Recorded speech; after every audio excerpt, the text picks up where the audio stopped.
헨리 스톡스 양력입니다. 1938년 영국에서 출생하여 1961년 옥스퍼드대 석사과정을 수료하고 1962년 파이낸셜 타임스에 입사하여 일하기 시작했습니다. 기자로서 1964년 도쿄지국 초대 지국장으로 부임해가지고 1967년부터 뉴욕타임즈 도쿄지국장으로 일하면서 1968년 1월 푸에블로 납치 사건 이후로 1980년 5.18 광주 사태 등 30여 차례에 걸쳐서 한국을 방문하여 취재 보도했습니다. 1980년 6월 나는 한국에서 일어난 광주 사건의 현장에 있었다. 서울에서 차로 3시간 거리인 전라남도 광주의 인구는 1970년 통계에 따르면 50만 2753명이었다.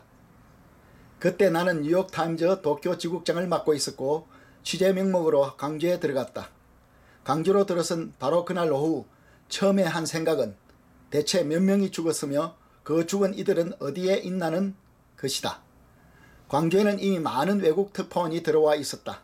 하지만 광주 지역은 꽤 넓어서 무력 충돌이 일어났을 때 어떤 일들이 벌어졌는지 모두 파악하기에는 한계가 있었다. 시체가 굴러다녔고 총성이 들려왔다. 하지만 누가 누구를 쏘았는지 왜 총격전이 벌어졌는지는 알 수 없었다. 민중의 선동자가 있는가? 있다면 그는 누구인가? 무슨 일이 벌어졌는지 아는 사람은 있는가? 파악하기 어려웠다. 내가 취재를 시작하고 이틀간 본사로 보낸 취재 보고는 무척 빈약한 내용이었다. 사건 당시 나와 미국 언론사 기자들은 전혀 다른 내용의 기사를 썼다. 같은 현장에서 한 취재라도 내용이 달랐다. 물론 기자들은 같은 사건이라도 남다른 사건으로 보도한다. 하지만 그래도 너무 달랐다. 1980년 5월 광주에서 일어난 사건은 10년이 지났어도 어떤 일이 있었는지 분명하게 밝혀지지 않았었다. 마침내 광주 사태의 진실이 드러난 것은 20년이나 지나서였다. 나는 한국 기자 리제이라는 친구와 함께 광주 사건에 대한 책을 영어로 출간하였다. 그때 광주 사건의 현장에 있었던 나를 포함한 10명의 미국 저널리스트들의 보고를 모아 정리한 것이다. 나는 그때의 경험으로 깨달은 점이 있다. 우리들은 한 구획 떨어진 곳에서 벌어진 사건조차 바르게 파악할 수 없다는 사실이다. 미국 볼티모어 선의 기자 브래들리 마틴의 기사는 매우 뛰어났다. 그에게 정보를 제공한 이는 학생들을 이끌고 군대와 맞서 싸웠던 지도자였다. 나도 그와 만난 적이 있다. 광주에서 무차별 살인. 보도된 내용이 어떻든 간에 광주에서는 무차별 살인이 벌어지고 있었으며 대부분의 희생자는 시민이었다. 군복을 입은 이는 한 사람도 없었다. 싸우는 사람들 가운데는 잔인한 폭력단처럼 보이는 사람도 있었다. 그들은 그 지역의 경찰들이었는데 김대중 지지자였을지도 모른다. 베이처는 기자들의 정보원으로서 난징 대학살 보도의 중심적 역할을 맡았다. 3일 동안 1만 2천 명의 일반인 남녀와 아이들이 사망이나 3만 명의 병사가 학살을 주도의 숫자를 지어낸 것이다. 난징이 함락되고 10년이 지나 열린 도쿄 재판의 법정에서도 그렇게 증언하였다. 우리도 광주에서 이런 정보원들과 연락을 주고받았다. 무슨 일이 벌어지는지 파악하기 위해선 정보원들이 매우 중요했다. 하지만 무슨 일이 일어났는지 파악할 수 없었다. 사망자가 몇 명인지 심지어 앞에서 언급했던 학생 지도자의 이름조차 그때는 몰랐다. 20년이 지나서야 그의 이름을 알 수 있었다. 나는 1937년 난징에서 일어난 일들도 마찬가지라고 생각한다. 현장의 기자들이 사태를 장악할 수 있었을 리가 없다. 지금부터 읽는 대목은 내가 만난 아시아 지도자 편에 있는 김대중과의 만남을 회고하는 대목입니다. 카멜레온 같은 정치가 김대중. 김대중이 2000년 노벨 평화상을 수상하였다. 그해 한국 대통령으로서 처음으로 북한을 방문하여 남북 평화에 공헌하였다는 것이 수상 이유였다. 그러나 오늘날 남북 관계는 조금이라도 개선되었는가? 본디부터 노벨 평화상은 명확한 기준이 없는 상이다. 2009년에는 오바마 대통령이 평화상을 수상하였다. 유례없는 인기에 힘입어 대통령에 취임한 지 겨우 8개월 만의 일이다. 베를린 연설에서 핵무기 폐지를 호소하였다는 것이 수상 이유였다. 아예 세상에서 질병을 없애자고 주장하지 그랬는가? 2013년 평화상은 화학무기 금지 조약을 바탕으로 설립된 화학무기 금지 기구가 수상하였다. 시리아가 화학무기를 선언한 바로 뒤의 일이었기에 모두 주목을 끌었다. 그러나 시리아의 독가스 무기 제거 작업은 이제 발걸음을 떼었을 뿐 실제 성공을 거둘 수 있을지는 의심스럽다. 2012년에는 유럽연합이 수상하였다. 유럽연합은 경제 파탄으로 금융위기를 겪고 있었다. 영국에서는 유럽연합에서 탈퇴해야 한다는 여론이 힘을 얻고 있다. 김대중과는 취재를 위해 30분 넘게 만났다. 아시아 여인 가운데서는 가장 많이 만난 인물이다. 김대중은 전남 하이도의 가난한 마을 출신으로 언론이 자신을 어떻게 다루고 있는지 과하게 신경을 쓰는 남자였다. 코미디언 같은 정치가로 언제나 상황에 자신을 맞추어 카멜론같이 변신했다. 김대중은 군대에 입대한 적은 없으나 일본 제국 육군에 지원하여 근무한 적이 있다. 제2차 세계대전에서는 일본 하사관 군복을 입고 있었다. 그의 인생에서 가장 극적인 연출은 한국 대통령으로서의 첫 북한 방문이었다. 이로써 세상의 주목을 한눈에 받을 수 있었다. 내가 처음 김대중과 만난 것은 그가 아직 야당에 있었던 70년대였다. 그때 그는 일본과 미국을 옮겨 다니며 민주화 운동을 이끌었으며 인권운동가로서 주목을 받고 있었다. 73년 8월에 김대중은 도쿄 구단시타의 그랜드 팰리스 호텔에서 실종되었다. 한국중앙정보부 KCIA가 납치했던 것이다.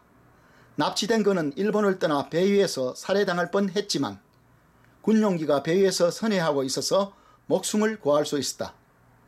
그 뒤로 김대중은 서울 자택에 연금되었으나 76년 민주구국선언을 발표하여 체포되었다. 80년 2월에는 공민권이 회복되었지만 5월에는 다시 체포되었다. 이것이 원인이 되어 광주 사건이 일어났다. 군부는 민주화 요구 데모를 진압하였고 유혈 참사가 벌어졌다. 김대중은 미국을 상당히 경계하였다. 따라서 한국 땅에 미군이 계속 주둔하는 것을 받아들일 수 없었다. 김대중의 항의 행동은 과격했고 주목을 끌었다. 한국에서 그 누구도 이만한 규모의 반정부 활동을 한 사람은 없었다. 나와의 인터뷰에서 김대중은 언제나 민주화 투사라는 이미지를 연출했다. 불굴의 애국자 박정희의 죽음. 79년 10월 26일 박정희 대통령이 돌연 중앙정보부장 김재규에게 암살당했다.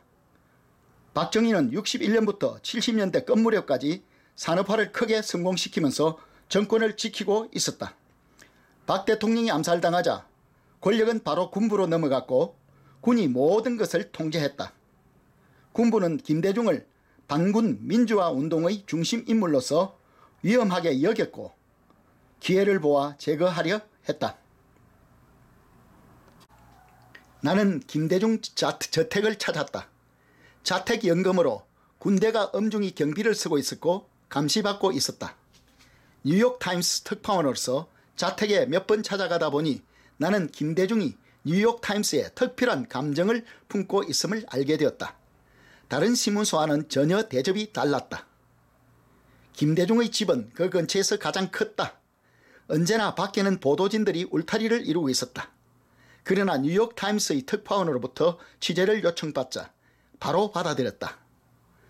마침내 미국이 김대중을 구했다. 미국의 민간 조직과 언론이 김대중을 지지하였다. 뉴욕타임스는 김대중 구하기 그 선두에 서 있었다. 나는 1980년 봄에 서울을 거점으로 하여 도쿄를 자주 왕복했다. 김대중이 인생에서 가장 큰 위기에 처해 있을 때 그와 직접 만나 취재를 거듭했다. 마침내 나는 김대중을 한국 민주화 운동의 중심 인물로 내세웠고 사설을 통해 김대중이 어떤 이유로도 처형당해서는 안 된다고 주장했다. 김대중, 광주 사건을 사주한 장본인. 그러나 김대중이라는 인물은 껍데기일 뿐이다. 알맹이가 아니다. 사기꾼이고 거짓말쟁이다. 언제나 상대를 떠보려 하는 연기자다.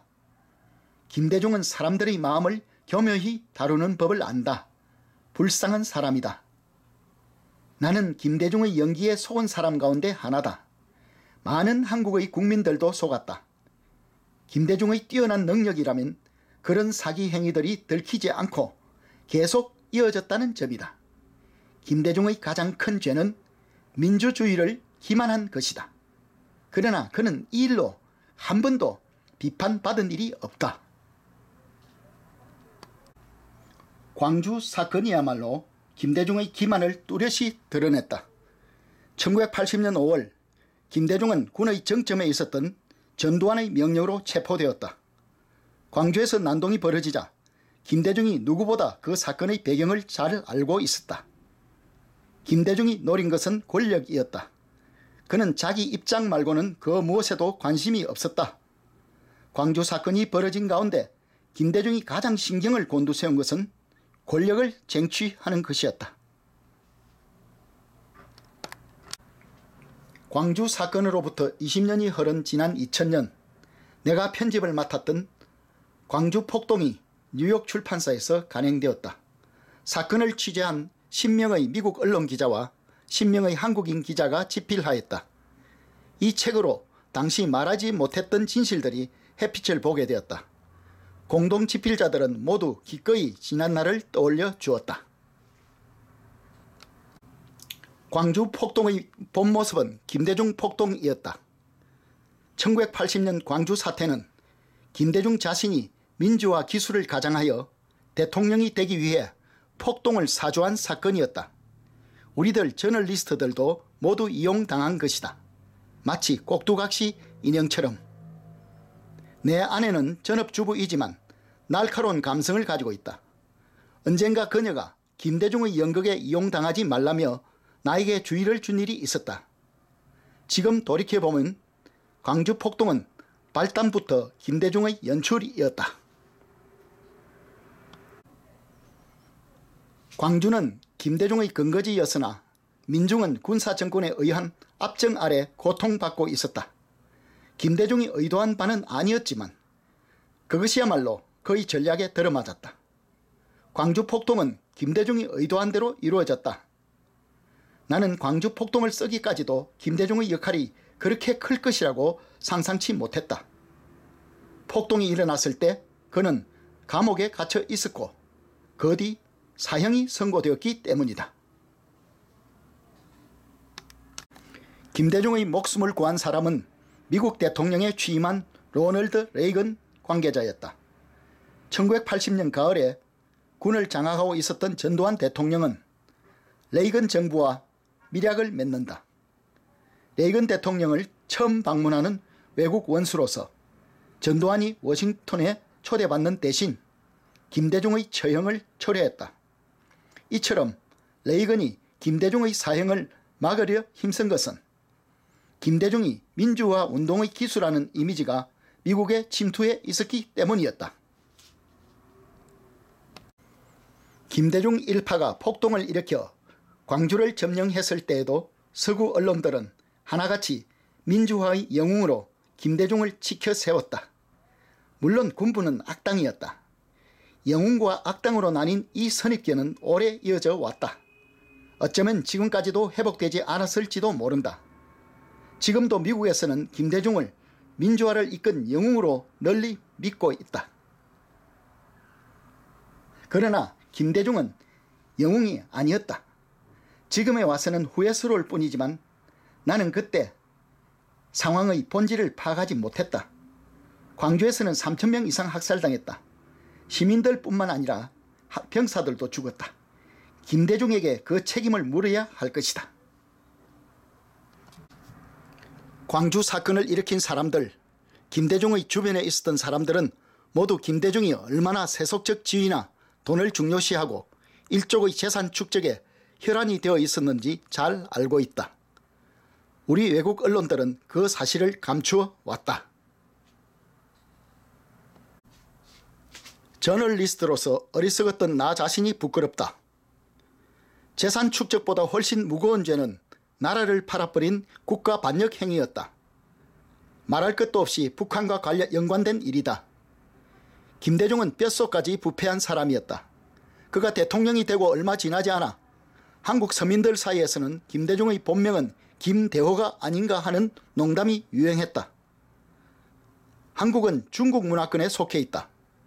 오늘날 중화인민공화국을 포함하여 역대 중국과 조선의 권력자들은 횡령과 착복에 빠져 살았다. 김대중도 예외는 아니었다.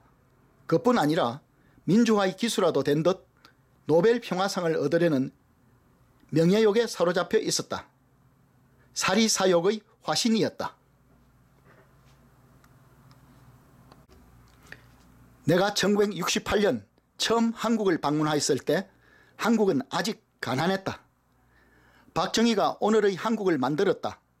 박정희는 일본 육군 상한학교를 나와 만주군 장교가 되었고 청렴한 일본 정신을 지니고 있었다.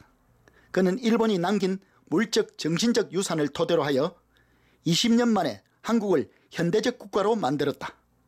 만일 그가 죽지 않았다면 그보다 더 많은 위대한 업적을 남겼을 것이다. 60년대부터 80년대까지 한국은 언제나 위험한 곳이었다. 실제로 나는 암살 대상이 되기도 했다.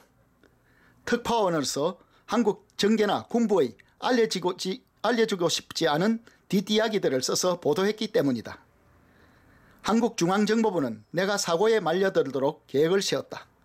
총이나 칼로 덮치는 것이 아닌 사고로 위장해 나를 없애려 했다. 당시 마이크 맨스필드 주일 미국 대사는 내가 한국에 갈 때마다 경호원으로서 자신의 척근을 붙여주겠다고 제안했다. 나는 그 제안을 거절하였으나 암살 위협은 광주 사건을 앞뒤로 하여 거의 6달 동안 이어졌다. 이제 그런 위험은 없다. 서구의 저널리스트가 한국에서 목숨의 위협을 느끼는 일은 없다. 그러나 그때 한국은 흉흉한 도끼가 감돌고 있었다.